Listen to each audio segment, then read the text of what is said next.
जय श्री कृष्ण चैतन्य प्रभु नित्यानंदा श्री अद्वैता गदाधार श्रीवासादि गौरा भक्तवृंदा। हरे कृष्णा कृष्ण कृष्णा हरे हरे, हरे राम राम राम हरे हरे।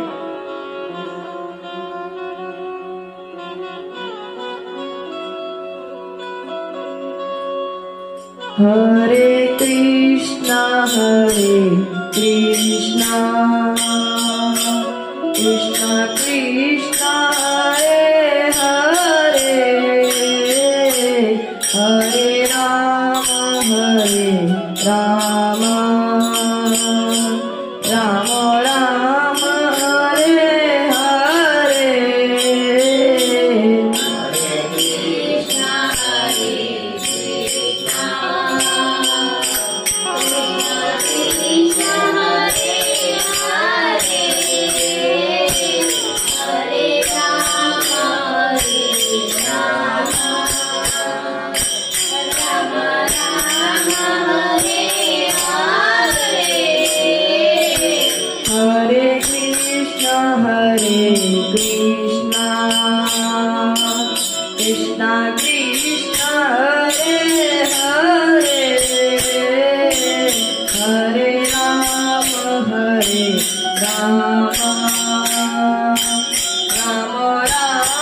हरे हरे। हरे कृष्णा कृष्णा कृष्णा हरे हरे, हरे कृष्णा कृष्णा कृष्णा हरे हरे, हरे राम राम हरे हरे, हरे राम हरे हरे। हरे कृष्णा कृष्णा कृष्णा हरे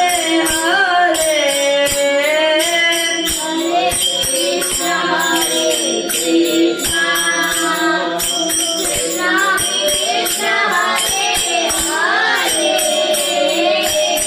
हरे राम राम हरे हरे।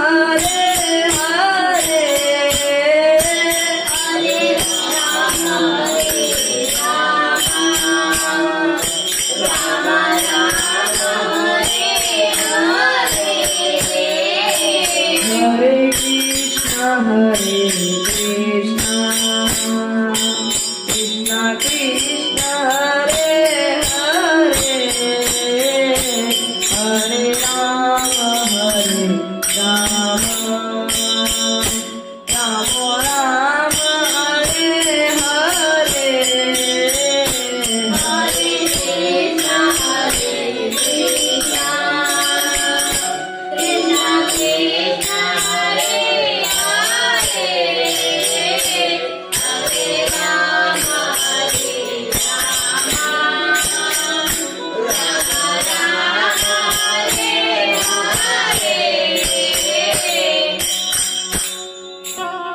जय राधा माधव कुंज बिहारी, गोपीजन वल्लभ गिरिवरधारी। जय राधा माधव कुंज बिहारी, गोपीजन वल्लभ गिरिवरधारी। जय राधा माधव कुंज बिहारी, गोपीजन वल्लभ गिरिवरधारी। जय राधा माधव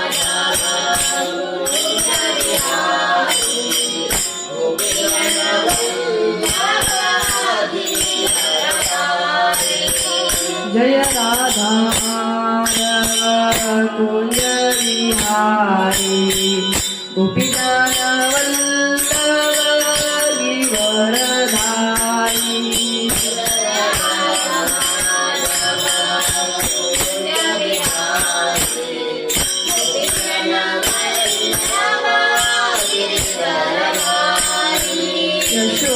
यशोदानंदन व्रज जननंदन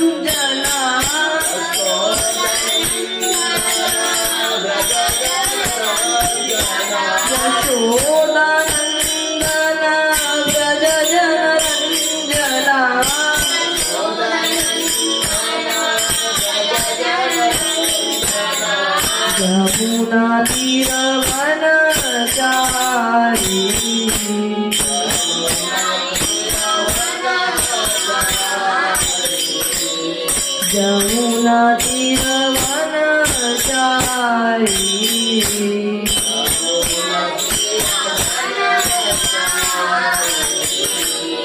जय राधा माधव कुंज बिहारी गोपीजन वल्लभ गिरिवरधारी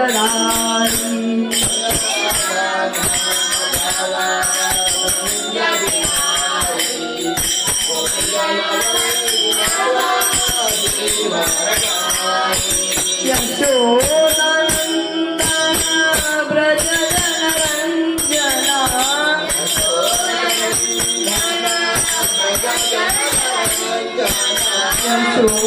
यशोदानंदन ब्रज जनरंजना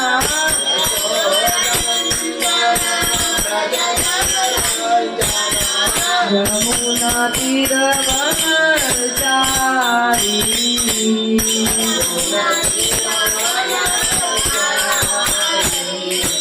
यमुना तीर वनचारी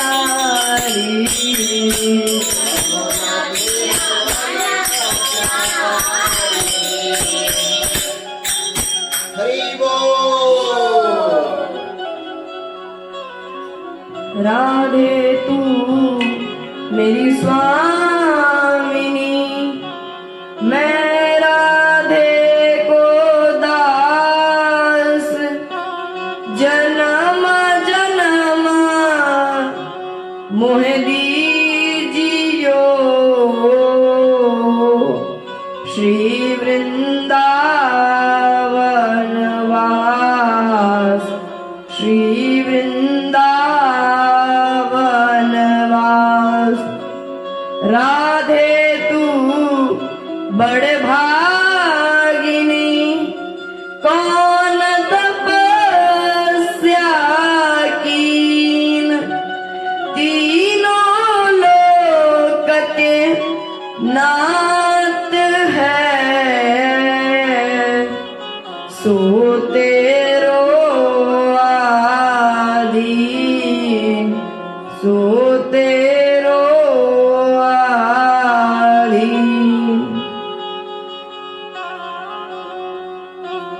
बोलो जगत गुरु श्रील प्रभुपाद की जय गुरुदेव भगवान की जय अपनी अपनी माता पिता की जय।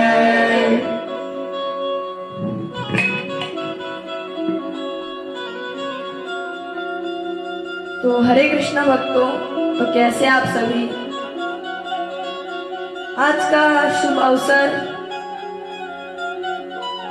आज मकर संक्रांति है, तो आप सभी को खूब खूब शुभकामनाएं।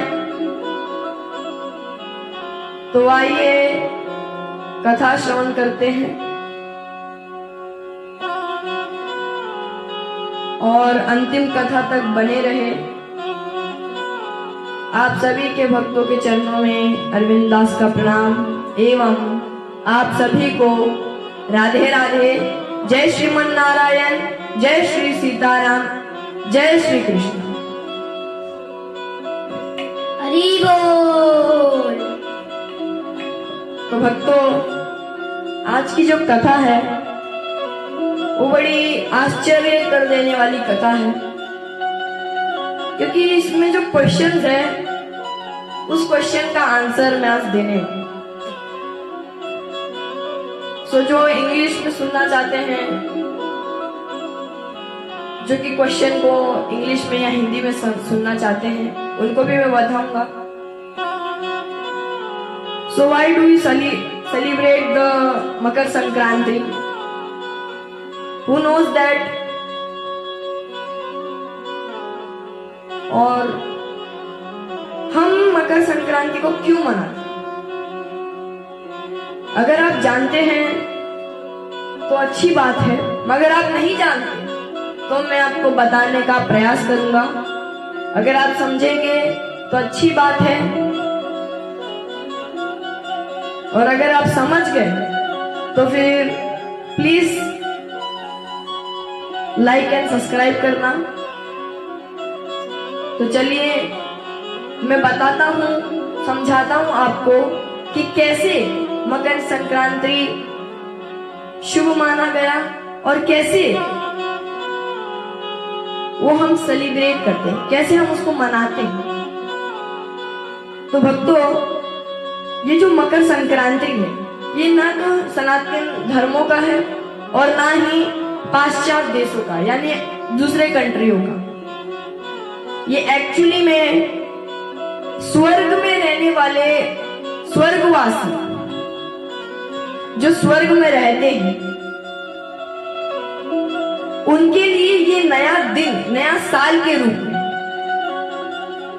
यानी जो भी कार्य है वो स्वर्ग में किया जाता है। जैसे हमारी पृथ्वी एक वर्ष में जब जितनी बार रोटेट होती है, जितनी बार घूमती है, जब एक वर्ष पूर्ण हो जाता है, तब स्वर्ग के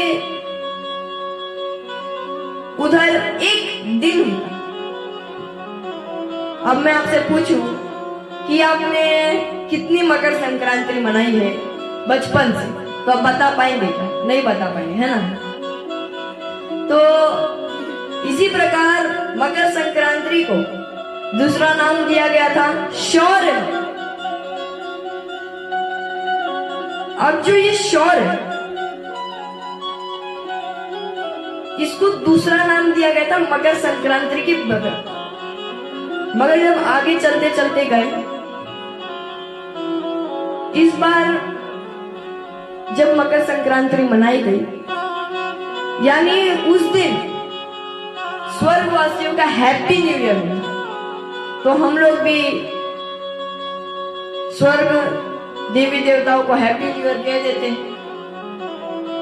क्योंकि उनका हैप्पी न्यू ईयर है ना। क्योंकि जब हम लोग के इधर हैप्पी न्यू ईयर होता है तो हम दोनों एक दूसरे को बोलते हैं ना, तो वैसे ही देवी देवताओं को भी बोल देते हैं। तो यहाँ पर क्या होता है, जब हमारा एक वर्ष पूर्ण होता है, एक वर्ष यानी एक मंथ, 1 मंथ कंप्लीट होता है, तब स्वर्ग लोक में एक दिन के समान होता है और सूर्य और चंद्रमा भगवान के आंखों के समान है। यानी जो भगवान की आंखें हैं वो सूर्य और चंद्रमा के।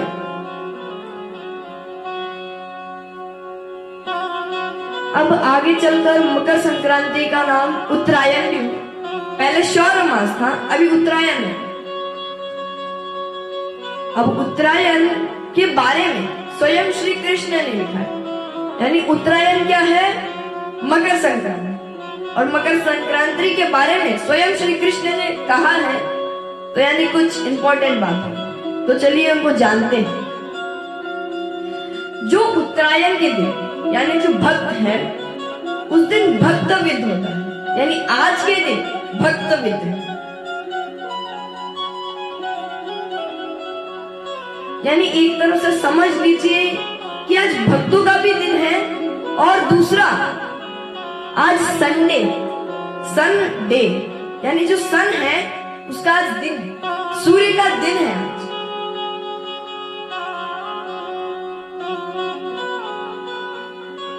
तो जो उत्तरायण भक्तवृंद के नाम से जाना गया, और जो भक्तवृंद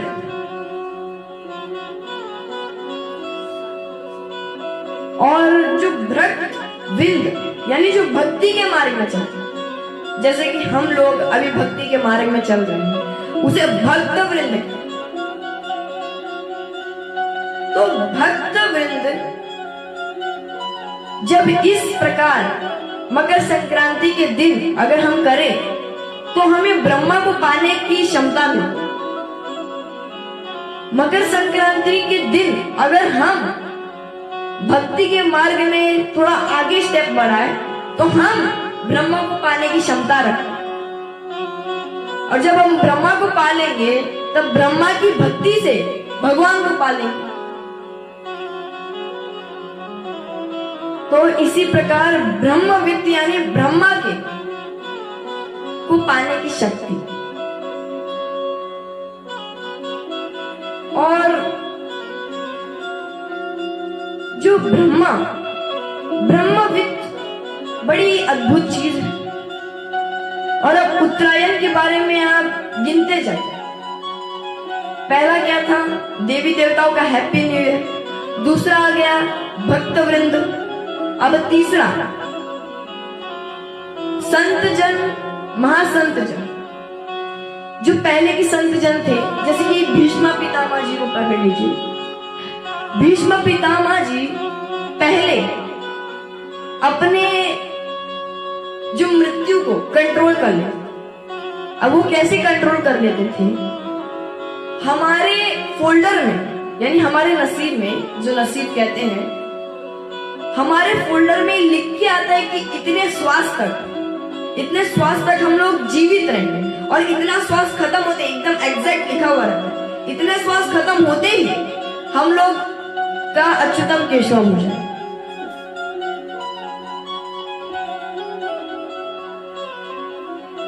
अब इतने श्वास तक रहना, उसके बाद अच्युतम केशवम हो जाए। यानी भगवान श्री कृष्ण ने हमें श्वास देके भेजा है, ना कि नसीब, सिर्फ श्वास देके भेजा है कि इतने श्वास तक आप जी सकते हैं। अब वो कितना भी हो सकता है, करोड़ों हो सकता है, मिलियन हो सकता है, ट्रिलियन हो सकता है। अब हम लोग लाइफ टाइम तक ऑक्सीजन को लेते हैं, तो उसका एक लिमिट रहता है। तो उसी प्रकार जो पहले के संत जन थे, वो जल्दी ही भगवान के धाम नहीं पहुंचते थे। वो लोग भगवान के धाम पहुंचने के लिए भी दिन देखते थे कि किस दिन मैं भगवान के धाम जाऊं।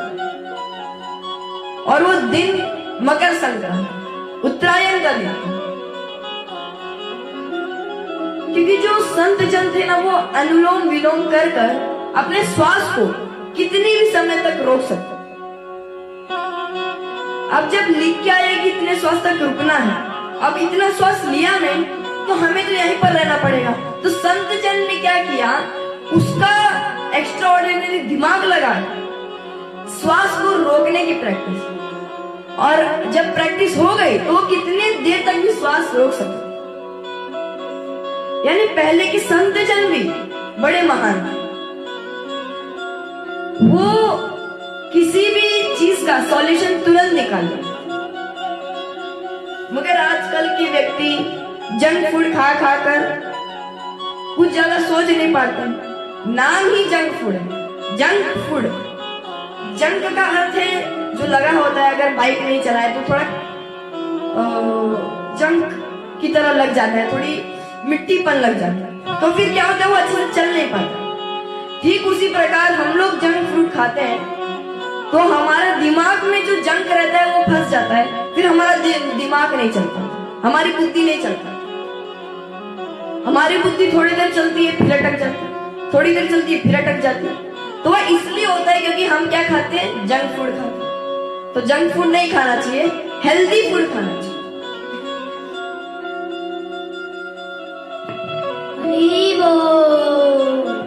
अभी हेल्दी फूड से समझ में आ रहा है, हेल्दी, इसका अनुच्छेद किया जाए तो हेल्थ और दी, यानी स्वास्थ्य को अच्छे रखने वाला फूड।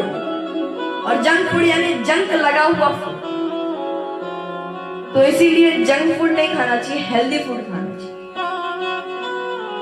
तो अब पहले के संत जन अच्छा भोजन ग्रहण करते थे और उनकी बुद्धि भी अच्छी चलती थी।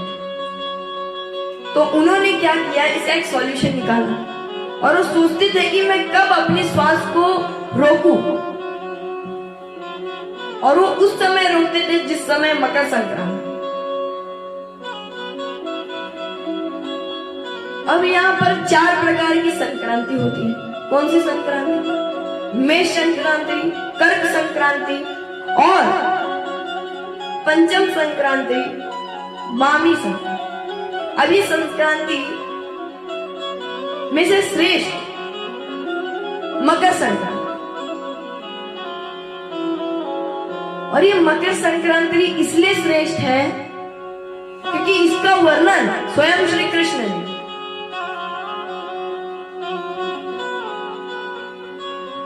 हरि बोल।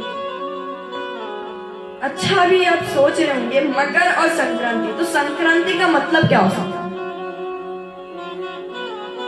संक्रांति मतलब जो दो राशि होती है, यानी जो पहले की राशि होती है और दूसरे की राशि, वो दोनों राशि को कनेक्ट करने पे एक संक्रांति बनती है, जिसको हम संक्रांति कहते हैं। अब जब दूसरी संक्रांति आती है, तब वो संक्रांति जो दूसरी वाली थी, वो तीसरे वाले से कनेक्ट होकर तीसरी संक्रांति को प्रकट करती है। इसी प्रकार चौथी संक्रांति में मकर संक्रांति आती है, और वो संक्रांति श्रेष्ठ है।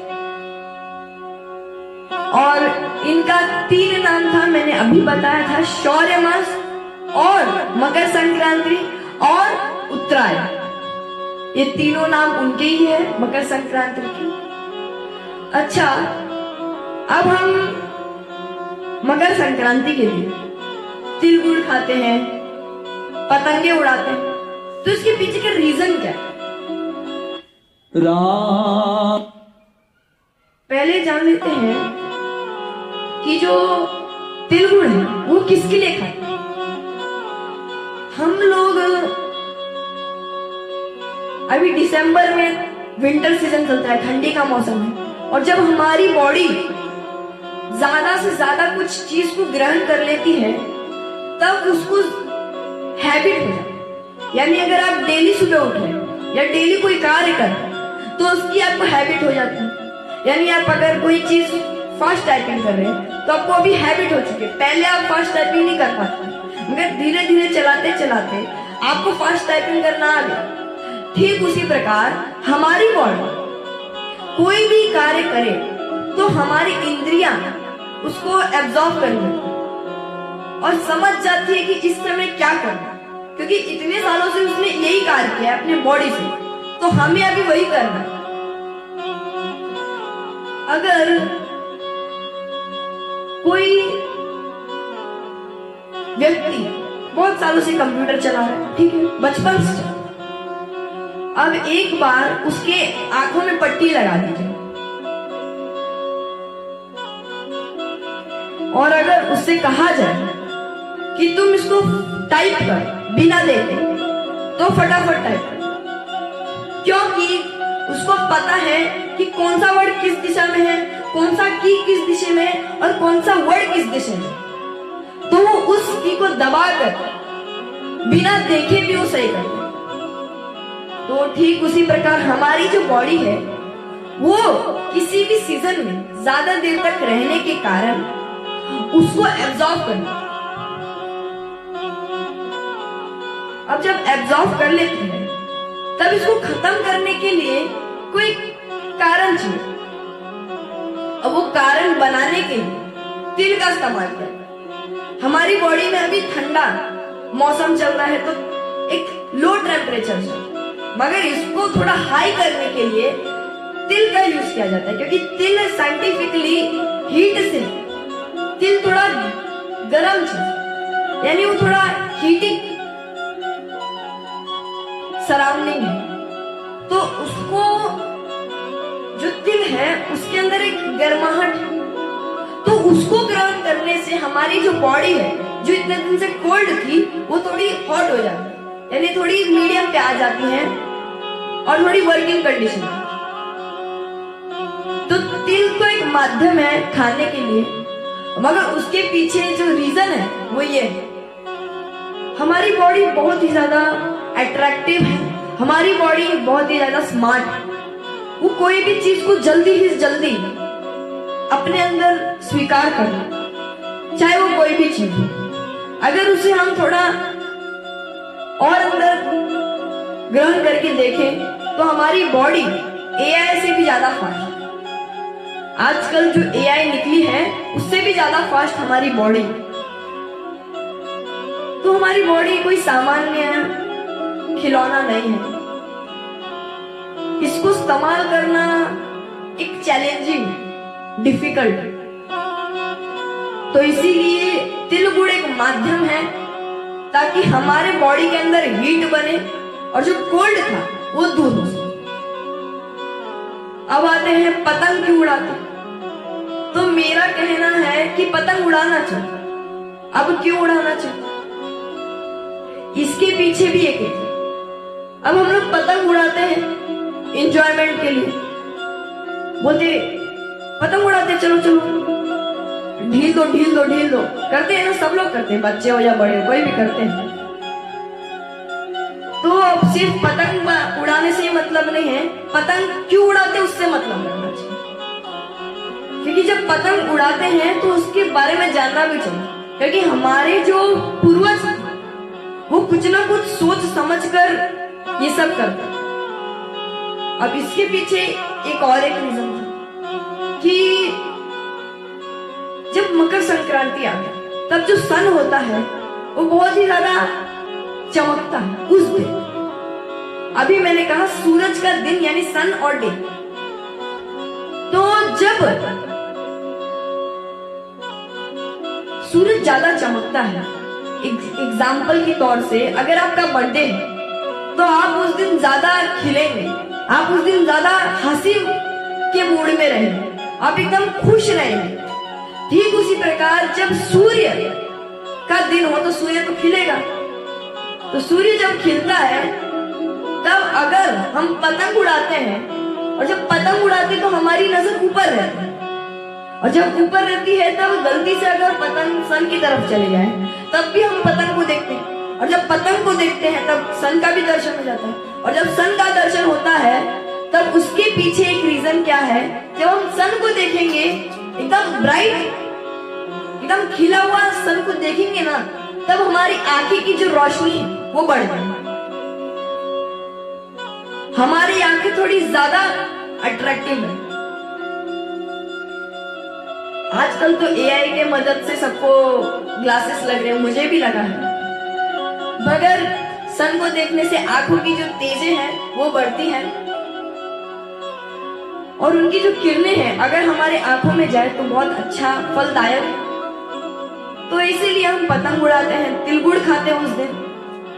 और मकर का संक्रांति का अर्थ दो राशियों को मिलकर एक संक्रांति बनना, और उत्तरायण के बारे में 3 कारण। पहले तो देवी देवताओं का न्यू ईयर, नया दिन, और दूसरा ब्राह्मण कितने दिन भी जी सकते हैं और उसी दिन वो अपने श्वास को त्यागते हैं, और तीसरा ब्रह्मा को पाने के लिए यही सबसे अच्छा दिन। तो मेरी आशा है कि आप सभी को मकर संक्रांति के बारे में पता चला होगा, और क्यों हम मकर संक्रांति मनाते हैं वो भी पता चल गया होगा।